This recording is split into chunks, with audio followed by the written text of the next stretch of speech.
Hello everyone. This is last and final part of chapter 8, the hack driver. Before this we have read that with the help of hack driver Bill Magnuson, the young lawyer was trying to find out a person named Oliver Lutkins in the village called New Million. After going from places to places and shops to shops, they finally reach to Oliver Lutkins' mother's farm, but she treats them very badly and she scares to burn them with the iron, so they run away. But before they run away, they search from jumping through the window. They search in the barn, they search in the horse yard, everywhere stable, but they did not find out Oliver Lutkins. But the time crunch was there. The lawyer had to come back to city, to his office. He had to return, he had to report to his office. So on his way back, he was giving a thought of shifting to New Million and starting his law practice. This was where we left in the part 3. So he thought, if I had found Bill so deep and richly human, might I not grow to love Freds and Gustavs and 100 other slow spoken, simple, wise neighbors? He said, if Bill Magnuson is such a humane man, he's such a good fellow, don't I think that because I didn't happen to meet much to these people, but if I start living there, isn't there every possibility that I would be liking other people like Fritz and Gustavs and Gray and everybody because they are very slow spoken people, they are very simple and yet very wise neighbors they are. So he was seriously giving it a thought that after reaching back his company, he would resign, he would go to New Million, he would shift there, and he would start his career as a real lawyer because in this company he was given the clerical work only. So the lawyer was daydreaming. He pictured an honest and happy life beyond the strict limits of the universities and law firms. I was excited. The lawyer was really excited over this thought. I had found a treasure. I had discovered a new way of life. He was so happy that now this was his final decision that he would be going back to New Million, shifting there, living there, and starting his practice as a full fledged lawyer. But if I did not think much about Lutkins, the office did. I found them all upset. At one hand, where this lawyer was not at all thinking about his failure in finding Oliver Lutkins, he was okay with it if he could not find it. But the people in his office, they were not so comfortable, they were angry, and they were all upset. Next morning, the case was coming up in the court because next morning, this man, Oliver Lutkins, was badly needed to present himself in the court. Otherwise, without his presence, they might lose the case. And they had to have Lutkins.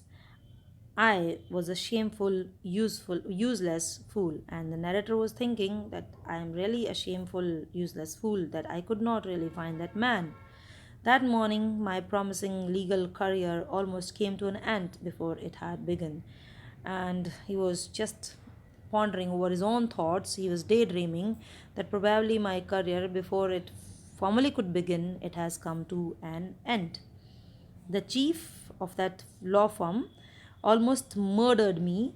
He hinted that I might do well at digging ditches.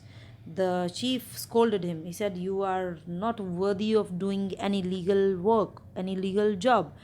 It's better you go and start digging the ditches, drains in the roads. That would be the probably the best work that suit you because you are not suitable to become a lawyer. I was ordered back to New Million, and with me went a man who had worked with Lutkins. The narrator was thinking otherwise, but the company was all decided to send him back to New Million. But this time, another man was sent with him. This man had met Oliver Lutkins earlier and he knew him by face. So I was rather sorry. The narrator was rather sorry because it would prevent my laughing all over again with Bill. Though the narrator was happy, he was sad also. Sad because this man with him would not allow him to roam around here and there with Bill Magnuson in his cart, happy because he was happy on the thought that he would be meeting Bill Magnuson once again. So he went and reached New Million. When the train arrived at New Million, Bill was on the station platform near his cart. When their train arrived at the railway station, what did he see? He saw that Bill Magnuson was already there at the station platform. Strangely enough, that old tigress, Lutkin's mother, was there talking and laughing with Bill, not quarreling at all. Yesterday only, he had seen a very bitter fight between Bill Magnuson and this old lady. Today, he was surprised to see this old tigress, this old lady who was Oliver Lutkin's mother. She was standing with Bill Magnuson. Both of them were talking, both of them were laughing over some issue, and there was no sign of any quarrel at all. From the train steps, I pointed Bill out to my companion and said, so now, before getting down the train, a lawyer told another person who had come along with him from the company, and he pointed towards Bill Magnuson and said, look at this fine fellow. I'm telling you, he's a real man. He's a very, very supportive man. He's a very helpful person. I spent my whole day yesterday with him, and uh, he helped you hunt for Oliver Lutkins. The companion took no time to understand the whole situation, and in a surprising manner, he asked the lawyer, did this man help you yesterday to find for Oliver Lutkins? The lawyer said, yes, he helped me a lot. The lawyer was very happy to inform him that yes, this was the man who helped him a lot. He must have. He is Lutkins himself. And see how the whole situation comes to a different turn. How was it all flipped?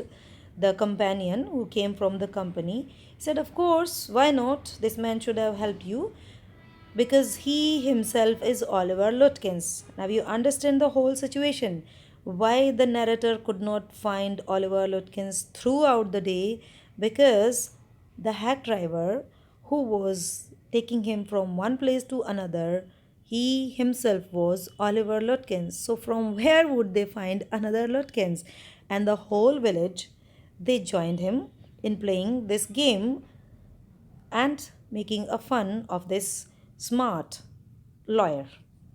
What really hurt me was that when I served the summons, Lutkins and his mother laughed at me as though I were a bright boy of 7.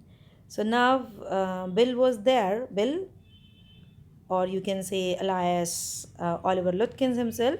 He accepted the summons, but the mother and son, they both were laughing at him as if he was a little boy who had been befooled by them. With loving kindness, they begged me to go with them to a neighbor's house for a cup of coffee. And both of them, the duo, mother and son, they very kindly they asked him if he could come with them to their neighbor's house for a cup of coffee. They were trying to show that they were so good people.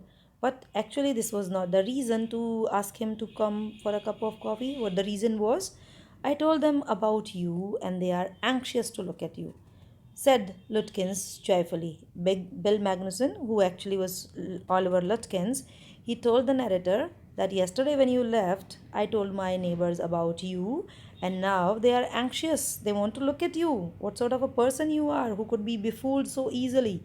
They are about the only folks in the town that missed seeing you yesterday. And Oliver Lutkins told the lawyer that yesterday these two of my neighbors, they couldn't get an opportunity to meet you and see you, whereas all the town, all the people in the village, they saw you, they had a great laughter at you. But now when I told these two neighbors about you, they want to meet you because they could not see you tomorrow. So this is how we come to realize that actually, for being smart, for being witty, for being intelligent, for being so actually active, most of the times people do not need formal degrees. All this wisdom, all this humor, all this fun comes from your own lively attitude, which was on by the hack driver who himself was Oliver Lutkin. So here we come to an end of the chapter, but we are discussing question answers also. So let us discuss the question answers. Think about it section first. When the lawyer reached New Million, did Bill know that he was looking for Lutkins?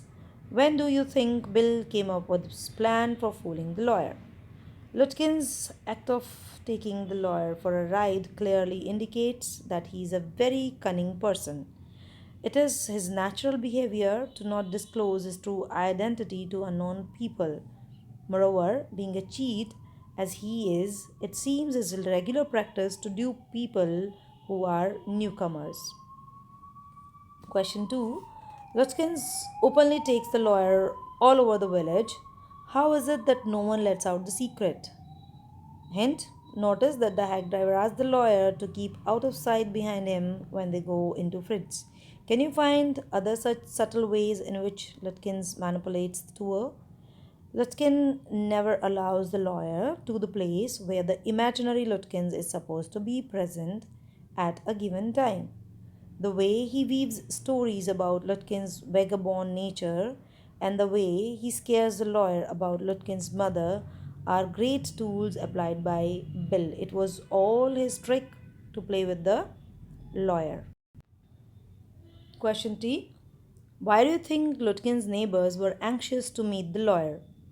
Lutkin's neighbors were anxious to meet a person who could be easily duped. Duped means cheated. They wanted to enjoy the lawyer's predicament. They wanted to have a great laughter after looking at such a fool. After his first day's experience with the hack driver, the lawyer thinks of returning to New Million to practice law. Do you think he would have reconsidered this idea after his second visit? After his first day's experience with the hack driver, the lawyer had considered returning to New Million to practice law.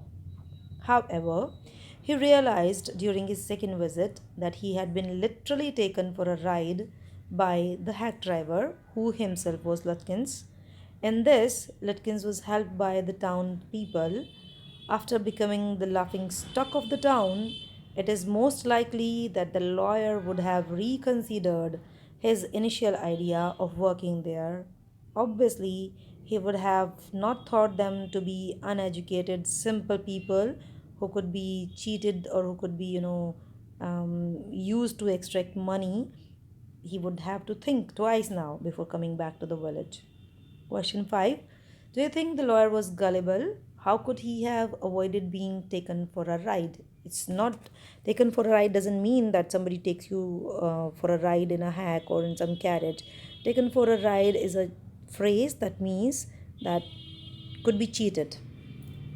The lawyer seems to be a simpleton and inexperienced person. He has yet to come to grips with the way of the bad world functions. He could have done his homework better before going to the village. He could have taken a photograph of Lutkins if available. Before relying on Bill, he could have cross checked with other people as well. He could have avoided sending Bill alone to search Lutkins. So we get to learn a lesson for ourselves also, that before trusting, before believing some stranger, we need to reinsure ourselves whether that person is telling us the truth or not. Now, these are some extra questions. What more does Bill say about Lutkins and his family? So you can actually read these questions because these are in between from the chapter's text. So thinking about the text section I have taken already. This is for your reading. You can read and this is for your reference. I'm not explaining them. You can read them on your own. Enjoy reading. I hope you liked the chapter and you learned a great lesson from the story. Happy reading, everyone.